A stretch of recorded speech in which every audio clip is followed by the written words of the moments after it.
नमस्कार, मैं हूं मृत्युंजय कुमार झा।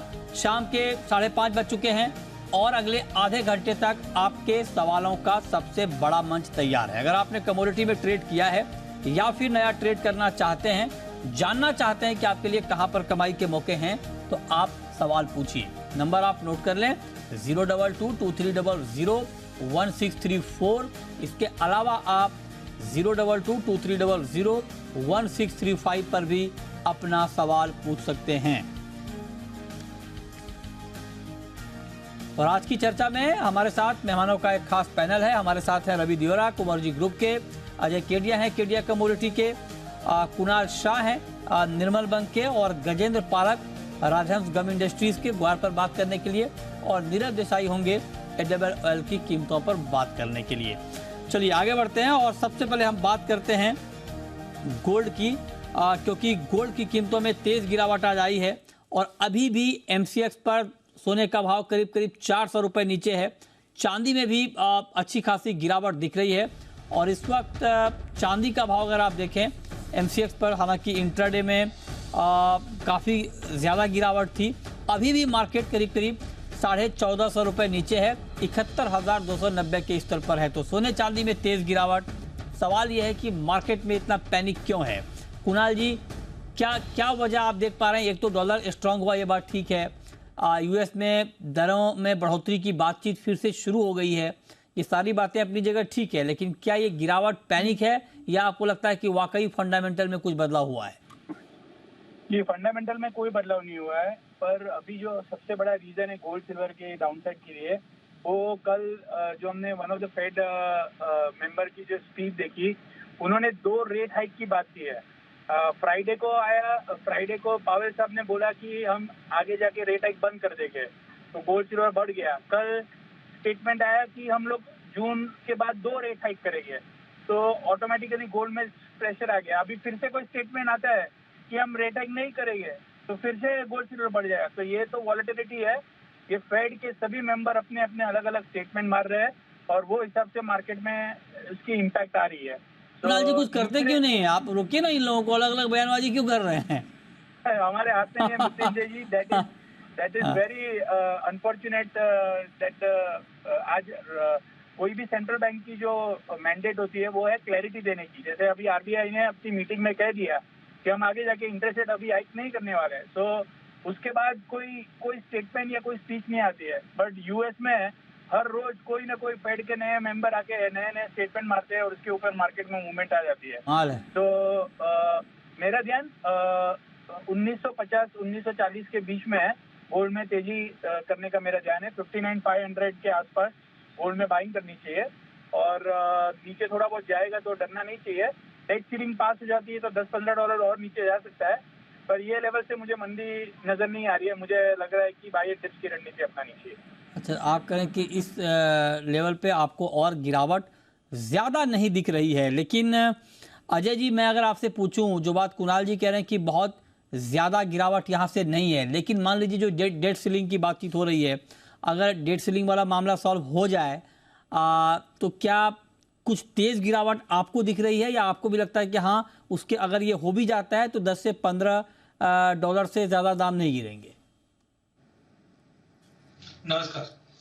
डेफिनेटली मुझे डेट सीलिंग का जो पॉइंट है वो सबको डरा जरूर है, बट ऐसा नहीं कि ये आज की नई चीज है कि इस बार अगर ऐसा डेट सीलिंग अगर रिजॉल्व नहीं होगा तो यूएस गवर्नमेंट पूरी बंद हो जाएगी। इससे पहले भी हमने देखा काफी टाइम आता है, टाइमिंग मार्केट जब तक चीजें होती नहीं, अनसर्टनिटी रहती है। एक बार डेट सीलिंग का आउटकम आ जाएगा तो वो सर्टन हो जाएगा। तो आई डोंट थिंक ये प्राइसेस 1950 के नीचे होल्ड करेगा मल्टीपल ऑफ टाइम। हमने 1945 से 50 का लेवल होल्ड करते हुए देखा। डोमेस्टिक मार्केट में रुपए में जो गिरावट है ये भी प्राइसेस को सपोर्ट कर रहा है। तो I think this is good level to buy. हाँ, बीच में हम जो एक्सपेक्ट कर रहे थे करेक्शन आना चाहिए था वो ऑलमोस्ट पूरी तरह से आ चुका है। तो आई थिंक ये करंट लेवल पे, या अगर समझो 59,600, पहले भी हमने देखा ये लेवल काफी स्ट्रॉन्ग सपोर्टेड लेवल रहा है। तो आई थिंक ये बाय करना चाहिए। अगर आज शाम या कल तक की भी बात करें तो 60, 200, 300 तो इमीडिएट बाउंस है। बट जैसे अब कुणाल ने भी कहा कि अनसर्टेनिटी जरूर बनी हुई फेड को लेकर, बट आप फिर भी देखिए पिछले काफी टाइम में 1-1.5 साल के अंदर हमने continue back to back rate hike देखी। तो अब मैटर क्या है, 0.25 से 0.5 का ही है। इसके बाद कहीं ना कहीं जाके फेड को इंटरेस्ट रेट रोकना पड़ेगा। तो गोल्ड एज ए होल एक लॉन्ग टर्म व्यू देखना चाहिए। करंट लेवल से आगे जाके रेट थमेगा भी और गिरेगा भी, और वो कहीं ना कहीं गोल्ड को सपोर्ट करेगा। तो जो करेक्शन रिक्वायर्ड था 2080 से लेके 1950 हमें मिल चुका है। तो I think that is a good level to buy and hold. थोड़ा लंबा व्यू लेके चलिए, बट काफी अच्छे लेवल्स पे हमें गोल्ड मिल रहा है इस वक्त। अच्छा, ठीक है, तो आप कह रहे हैं कि अच्छे लेवल पर गोल्ड मिल रहा है और आप भी कुणाल जी की बात से सहमति रखते हैं। तो रवि जी, आपकी राय कुणाल जी से, अजय जी से कुछ अलग है या आप भी उन्हीं की लाइन पर हैं? नहीं, एनालिस्ट सब है, हम सब डेटा की लाइन पे है। डेटा ऐसा दिखा रहा है कि कुछ तो पर्टिकुलर फर्क अभी रखिए यहाँ से सर, डेटा कुछ अलग पढ़िए आप इन लोगों से। डेटा में जैसे कुणाल जी बात कर रहे थे, मीन्स हाँ। के वहां पे फेड के मेंबर, मीन्स के यहाँ हमारे यहाँ अच्छा है कि हम सुनते सिर्फ आरबीआई गवर्नर की, इसके अलावा कोई न्यूज में नहीं आता। बट वहां पे सीरीज ऑफ मेंबर्स है, सब हॉकिश होके अभी बैठे हैं। हालांकि पॉलिसी में जो एफएमसी मीटिंग के मिनट्स कल इवनिंग को निकल के आएंगे, तब पता चलेगा कि ये जो मेंबर्स है उसका क्या डिवीजन था। बट अभी जिस हिसाब से सिनारियो बन रहा है, मुझे लग रहा है कि ये जो डेट सीलिंग वाला मामला थमेगा, उसके बाद गोल्ड में रिवर्सल आना चाहिए पॉजिटिव साइड। क्यों? क्योंकि इससे बॉन्ड मार्केट को काफी हट हुआ था। अगर आप देखें तो जब से डेट सेलिंग वाला इश्यू चल रहा है, बॉन्ड यील्ड्स में तेज बढ़त देखने को मिले। तो मुझे लग रहा है कि मामला अगर सेटल हुआ तो बॉन्ड यील्ड में थोड़ी गिरावट आएगी, जिसका सपोर्ट गोल्ड को मिल सकता है। तो आई थिंक एक सेफ हेवन डिमांड भी वहां पे एक अच्छा बनी हुई है। एंड डॉलर इंडेक्स में भी थोड़ा गिरावट ये बॉन्ड यील्ड के हिसाब से आ सकती है। तो मेरा कॉन्ट्रा व्यू है, अगर ये मामला सेटल होता है तो उसके बाद एक अच्छी रिकवरी आपको गोल्ड के प्राइसेस में आती हुई दिखेगी। डाउन साइड 1942 का सपोर्ट इंटरनेशनल मार्केट में, वही डोमेस्टिक मार्केट में 59,500 का अच्छा सपोर्ट है। ये स्टॉप लॉस के साथ डिप पे बाय करना चाहिए। मुझे लग रहा है कि फिर से एक रिकवरी 60,300 तक डोमेस्टिक मार्केट में और इंटरनेशनल मार्केट में 1980 तक के लेवल आपको जल्दी देखने को मिल सकते हैं। ठीक बात है। अब जरा कुणाल जी, मैं आपसे एक बात पूछना चाहता हूं सर, कि आप भी कह रहे हैं कि डाउन साइड रिस्क लिमिटेड है, आगे तेजी रहेगी। आगे जब आप तेजी की बात कर रहे हैं गोल्ड में, तो मैं आपसे ये जानना चाहता हूं कि अब यहां से गोल्ड ऊपर जाने के पीछे की वजह क्या होगी? कौन से ऐसे फंडामेंटल होंगे जो गोल्ड कीमतों को ऊपर ले जाएंगे? यूएस की इकोनॉमी, ये जो भी 5.25% इंटरेस्ट रेट है और हर महीने $100 बिलियन का क्वांटिटेटिव टाइटनिंग हो रहा है, उसके चलते हुए आगे जाके जो आंकड़े आते हैं इकोनॉमी के, वो खराब आने चाहिए। That should indicate the slow down in the US and hence gold should do well. दूसरा रीजन है, आगे जाके जैसे इंटरेस्ट रेट हाइक बंद होता है तो डॉलर थोड़ा कमजोर हो जाना चाहिए, डॉलर इंडेक्स। तो उसके कारण भी आपको, डॉलर इंडेक्स कमजोर होने के कारण भी आपको गोल्ड में देखने मिल सकता है। तो expectation of the slow down in the economic activity in the US और weakness in the US dollar going forward, these are the two top prime reason to remain bullish in gold. अच्छा, okay, ठीक है। तो ये बात हो गई gold की, लेकिन अब आते हैं चांदी पे। चांदी में भी तेज गिरावट है, करीब करीब 1400 रुपए चांदी के दाम नीचे हैं। अजय जी, चांदी के लिए तो दोहरी मार है, एक तो गोल्ड की कीमतों में गिरावट का असर और दूसरी वजह यह कि मेटल मार्केट में भी दबाव दिख रहा है। कॉपर को आप देख लीजिए, जिंक को देख लीजिए, एल्युमिनियम को, सारे मेटल काउंटर दबाव में हैं क्योंकि चाइना से डिमांड बढ़ने की कोई संभावना फिलहाल दिख नहीं रही है। तो ऐसे में क्या चांदी में अभी और गिरावट की संभावना लग रही है आपको? देखिए, अगर चांदी की बात करें, डेफिनेटली एक इंडस्ट्रियल मेटल भी, और जिस ढंग से हमने देखा करंटली G7 की मीट में जो सैंक्शंस हमने रशिया में लगते हुए देखा, या चाइना से जो होप बना हुआ था कि कुछ स्टिमुलस लेके आएगा और बूस्ट करेगा, बट वैसा नहीं हुआ। बट कॉपर और बेस मेटल में जो गिरावट थी वो इन लाइन ऑफ एक्सपेक्टेशन ही है। जिंक की अगर हम पर्टिकुलर चांदी की बात करें तो टेम्पररी ये फॉल है, बट एक्स्ट्राऑर्डिनरी मेजर फॉल ज्यादा दिखाई नहीं देता, बिकॉज अभी भी अगर हम देखें तो ETFs के अंदर बाइंग कंटिन्यू है। और साथ में जो हमने अक्टूबर में बताया था कि लीज रेट्स जिस ढंग से शूट अप हुई थी, ये कहीं ना कहीं लॉन्ग टर्म व्यू अभी भी पॉजिटिव रखता है। रिसेंटली हमने देखा था $20 से लेकर $26 का एक $6 का बड़ा जंप आया था। तो एक 50% के रिट्रेसमेंट पे हम देख रहे हैं चांदी 2280 से $23 के आसपास का सपोर्ट लेना चाहिए, जो डोमेस्टिक मार्केट में लेट से 70,500 से 70,000 तक का एक बेस बन जाता है। बट यहाँ से वापस उछलता हुआ दिखाई दे रहा है, क्योंकि आप बेस मेटल से कंपेयर करेंगे तो कहीं ना कहीं बाकी सेटलमेंट कोशिश कर रही है कि आगे जाके वापस बूस्टअप मिले। तो बेस मेटल में मुझे नहीं लगता है कोई एक्स्ट्राऑर्डिनरी अब ये लेवल से फॉल रहेगा, क्योंकि 798 से ऑलमोस्ट 706 तक का लेवल देख चुके हैं। तो 700-705 के बेस से बेस मेटल भी अगर जंप करता है तो चांदी को भी उसका बेनिफिट मिलेगा। तो डाउन साइड काफी रेस्ट्रिक्टेड दिखाई दे रहा है, यहाँ से वापस चांदी को बूस्ट मिलना चाहिए। जो 2280 का सपोर्ट चांदी को इंटरनेशनल में और 70,000 का लेवल डोमेस्टिक मार्केट पे रहेगा। ईयर एंड तक के टारगेट हमने जो 90,000 के दिए हैं वो अभी भी मुझे लगता है कि बाकी है, जो आनी चाहिए। ठीक है, ओके। तो ये राय आपकी हो गई चांदी पर। रवि जी, संक्षेप में जरा आप बताएं कि ट्रेडिंग की स्ट्रेटेजी चांदी में इस भाव पर क्या होनी चाहिए? जरूर सर, ट्रेडिंग के लिए मुझे लग रहा है कि अगर सिल्वर में ट्रेड लेना है तो आई थिंक वहां पे ट्रेड के लिए मैं शॉर्ट करना ज्यादा प्रेफर करूंगा। आई थिंक 70,000 के करीब अच्छा सपोर्ट है, वहां पे जो शॉर्ट टर्म ट्रेडर्स है वो बाय कर सकते हैं। बट इमीडिएट ट्रेड लेना है तो थोड़ा उछाल पे 71,480 पे बेच के चले। 71,900 का स्टॉप लॉस, मुझे लग रहा है कि एक लिमिटेड डाउन साइड आज इवनिंग या कल सुबह तक आपको 70,500 तक दिख सकती है। अगर लॉन्ग टर्म ट्रेडर है या आप अगर एक साल का या 3 महीने से ज्यादा का कोई नजरिया है तो I think 70,000 would be a good level. वहां पे आप एंट्री कर सकते हैं, क्योंकि लास्ट टाइम जब इंटरनेशनल मार्केट में सपोर्ट लिया था तब यूएसडी आईएनआर था वो 8170 था, अभी वो भी 83 के करीब पहुंचा है। तो मुझे लग रहा है कि बाद में अगर ये गिरावट पे आप बाय करते हो तो आपको मीडियम टर्म में अच्छा मुनाफा मिल सकता है। कि आपका व्यू सिल्वर के ऊपर। कुणाल जी, आपको लॉन्ग टर्म क्या लगता है अभी चांदी में? कुणाल जी, आप सुन पा रहे हैं?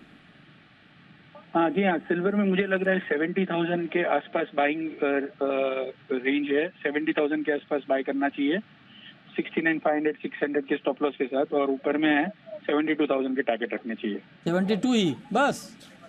ये शॉर्ट टर्म के लिए है। अभी जैसे मार्केट में डेवलपमेंट होगा ऐसे हमको इसके ऊपर मॉनिटर करना चाहिए। ठीक बात है। बहुत शुक्रिया आप कुणाल जी, आपका जुड़ने के लिए, सोने और चांदी पर अपना व्यू, अपनी राय देने के लिए। आगे बढ़ते हैं, अब बात करते हैं ग्वार की। जी हाँ, ग्वार में आज देखिए क्या हुआ। ग्वार में आज फर्स्ट हाफ में शुरुआती दौर में तेज गिरावट रही, और गिरावट इतनी रही कि मार्केट 5400 के नीचे तक आ गया था। एनसीडीएक्स पर ग्वार सीट का अगर आप लो देखें आज का तो 5365 5365 का लो है ग्वार सीट का, और ग्वारगम का आज का लो है 10,521 का, और फाइनली जो ग्वार बंद हुआ है वो 10,800 पे, और ग्वार सीट 5467 पे। तो मतलब निचले स्तर से रिकवरी आई है।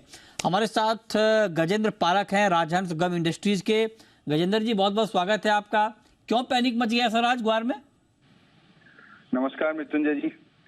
देखिए, पैनिक किस लिए मचा ये समझ नहीं आ रहा है, लेकिन जो फंडामेंटल्स हैं जिस वजह से ये पैनिक नहीं होना चाहिए था। देखिए, एक्सपोर्ट डिमांड जो पिछले 2021-22 में 2,90,000 टन थी, वो आज 22-23 में 3,16,000 टन की है। तो एक्सपोर्ट डिमांड करीब करीब 10% बढ़ी है। उसके साथ साथ चूरी कोरमा जो प्राइसेस हैं वो ऑलमोस्ट पिछले 1 साल से हाई पे चल रहे हैं।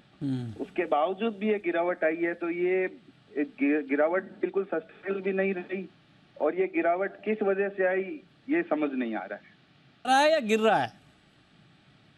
सॉरी, ग्वार गिर रहा है या कोई गिरा रहा है?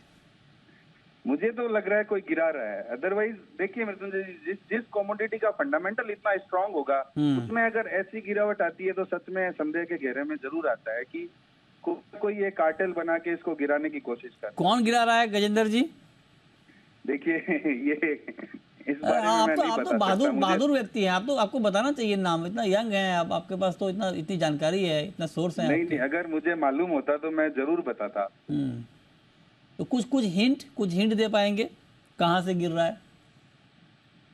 नहीं, मुझे मालूम होता तो मैं आपको जरूर बताता, क्योंकि देखिए मृत्युंजय जी, इससे इंडस्ट्री में और जो आम ट्रेडर हैं, जो छोटे ट्रेडर हैं, उनको भी काफी नुकसान होता है। तो बिल्कुल अगर ऐसी इस बारे में मुझे अगर जानकारी होती तो मैं जरूर आपके साथ शेयर करता। तो जानकारी होगी तो बताएंगे फिर आगे?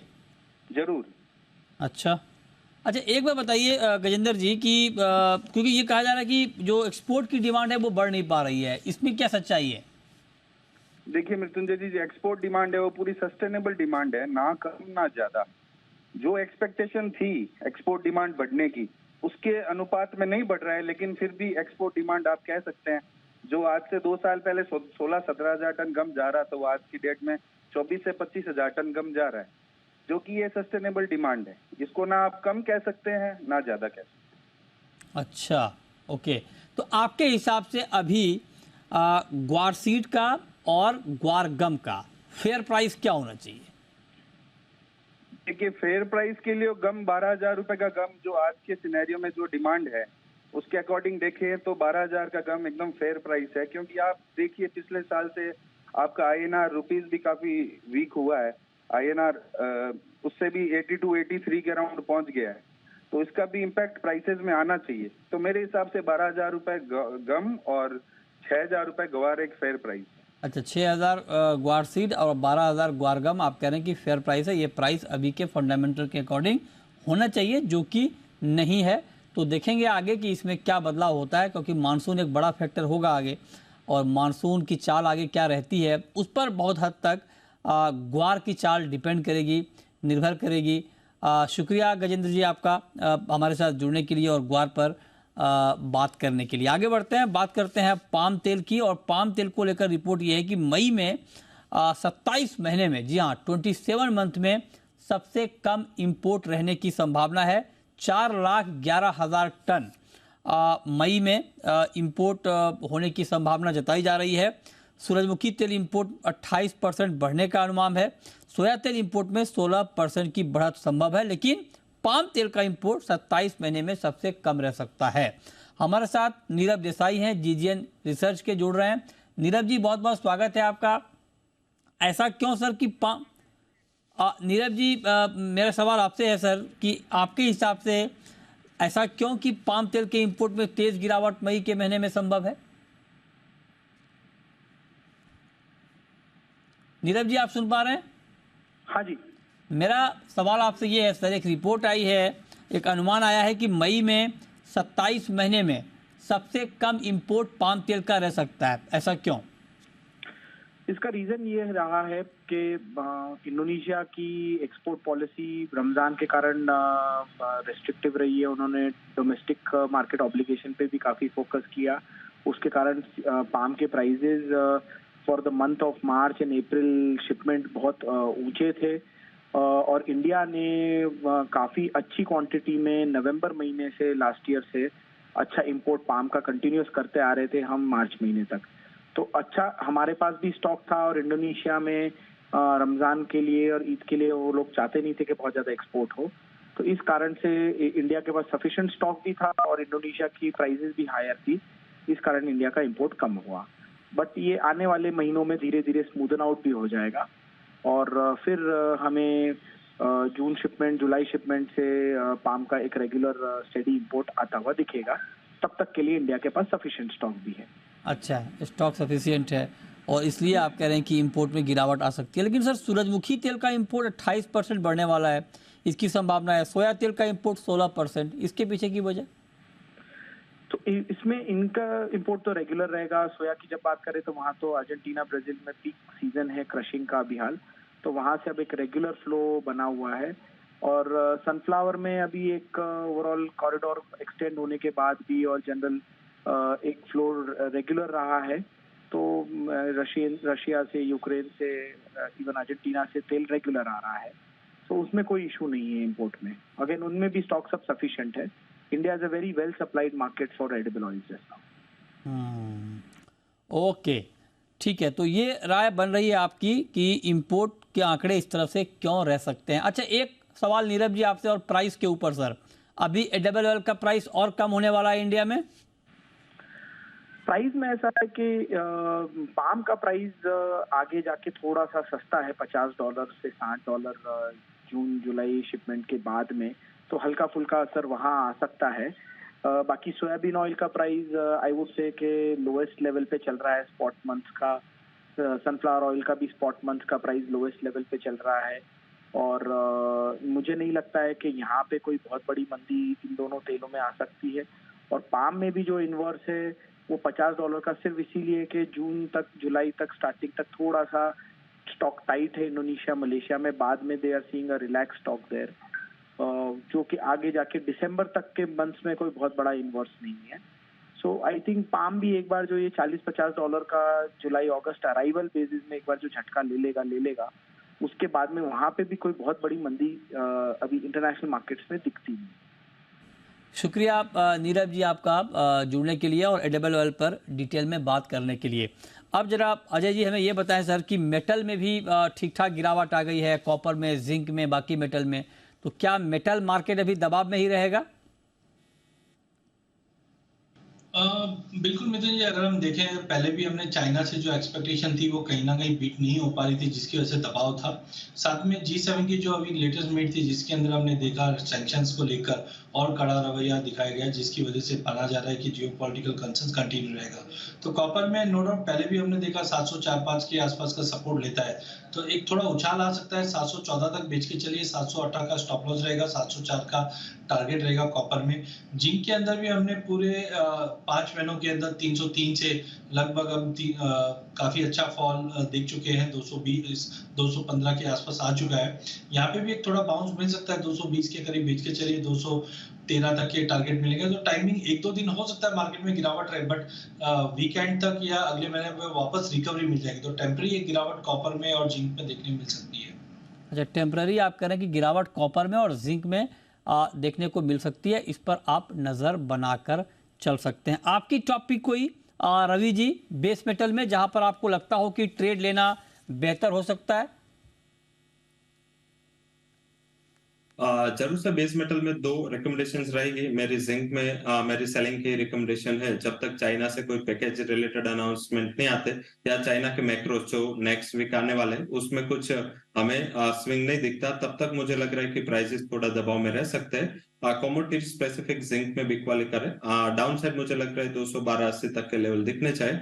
221 के स्टॉप लॉस के साथ आप वहां पे सेल कर सकते हैं। वही एल्यूमिनियम में भी काफी टाइम के बाद 208 का सपोर्ट आज ब्रिज हुआ है, मुझे लग रहा है कि उसको बेचना चाहिए विद स्टॉप लॉस ऑफ 211।